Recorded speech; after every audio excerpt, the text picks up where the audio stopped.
જય માતાજી બધાને। તો ફ્રેન્ડ્સ, સાવ ઓછી મહેનતે તૈયાર થતો ટેસ્ટી અને ચટાકેદાર જો નાસ્તો મળી જાય ને તો કેટલી બધી મજા પડી જાય, સાચી વાત ને। અને આમ પણ આટલી બધી ગરમીમાં આપણને પેટ ભરીને જમવાની ઈચ્છા તો ઓછી થતી હોય છે, પણ આ રીતનો જો હળવો નાસ્તો મળી જાય ને તો ખૂબ જ મજા પડી જાય। તો ચલો કઈ રીતે બને તે આપણે જોઈ લઈએ। તો અહીં મેં 2 મીડિયમ સાઇઝના બટાકા લીધા છે અને બટાકાની આપણે પતલી પતલી છાલ કાઢી લેવાની છે।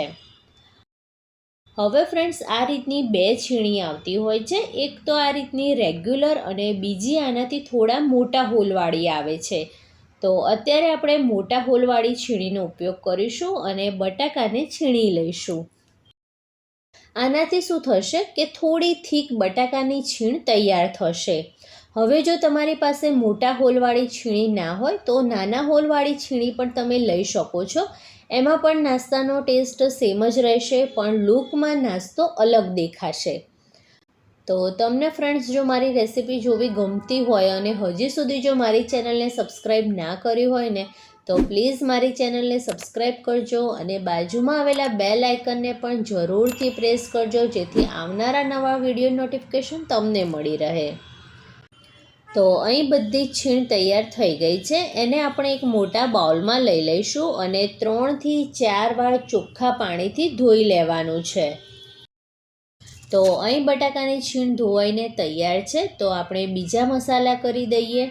તો તીખાશ માટે 2 લીલા મરચાંને એકદમ ઝીણા સમારીને લીધા છે, 1 કપ ઝીણા સમારેલા લીલા ધાણા, સ્વાદ અનુસાર મીઠું, રેગ્યુલર મસાલામાં અડધી ચમચી હળદર પાવડર, 1.5 ચમચી ધાણા જીરું પાવડર, અડધી ચમચી લાલ મરચું પાવડર। અહીં આપણે લીલા મરચાંનો પણ ઉપયોગ કર્યો છે, એટલે લાલ મરચું ઉમેરતા થોડું ધ્યાન રાખવાનું, 1 ચમચી લીંબુનો રસ। હવે ફ્રેન્ડ્સ, નાસ્તાને ક્રિસ્પી બનાવવા માટે 2 મોટી ચમચી ચોખાનો લોટ ઉમેરીશું। ઇન કેસ તમારી પાસે ચોખાનો લોટ નથી તો 1 ચમચી સોજી પણ તમે લઈ શકો છો। બધા જ મસાલાને લોટ સાથે સારી રીતે મિક્સ કરી દેવાનું છે અને પછી જરૂરિયાત પ્રમાણે બેસન ઉમેરવાનું છે। અત્યારે હું 3 ચમચી બેસન ઉમેરું છું અને બેટરમાં સારી રીતે મિક્સ કરી દઉં છું। તો બટાકાની છીણ ઉપર એક સરખું સારું એવું લોટનું લેયર થાય ને એ રીતે આપણે બેસન ઉમેરવાનું છે। અત્યારે હું 3 ચમચી બેસન લઉં છું, પણ તમારે છીણની ક્વોન્ટિટીના હિસાબે ઉપર નીચે થઈ શકે છે। તો આ રીતે ઇઝીલી બેટરના બોલ બની જાય એ રીતની આપણે કન્સિસ્ટન્સી રાખવાની છે। જો બેટર વધારે થીક થઈ જાય તો 1-2 ચમચી પાણી ઉમેરીને બેટરની કન્સિસ્ટન્સી સેટ કરી દેવાની। બીજી સાઈડ આપણે તેલ ગરમ કરવા મૂકી દીધું છે અને તેલ મીડિયમ ગરમ થાય એટલે બેટરના આ રીતે રફલી રોલ તૈયાર કરીને તેલમાં ઉમેરી લેવાના। ગેસની ફ્લેમ આપણે મીડિયમ ટુ હાઈ રાખીશું।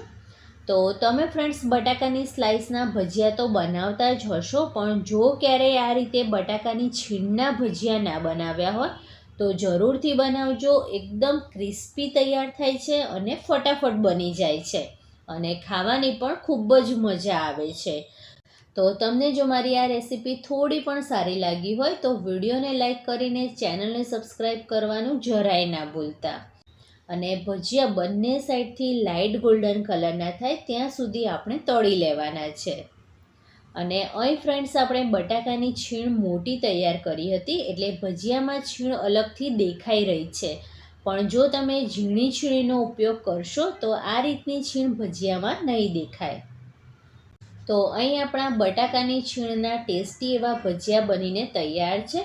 ઉપરથી ચાટ મસાલો જરૂરથી સ્પ્રિંકલ કરજો। તમે ચા કે પછી ટોમેટો કેચઅપ સાથે પણ ખાઈ શકો છો। તમે પણ એકવાર જરૂરથી બનાવજો અને તમારો અનુભવ મને કમેન્ટ કરીને જરૂરથી જણાવજો। ફરી મળીએ આવા જ નવા વિડીયો સાથે, ત્યાં સુધી bye bye, thanks for watching.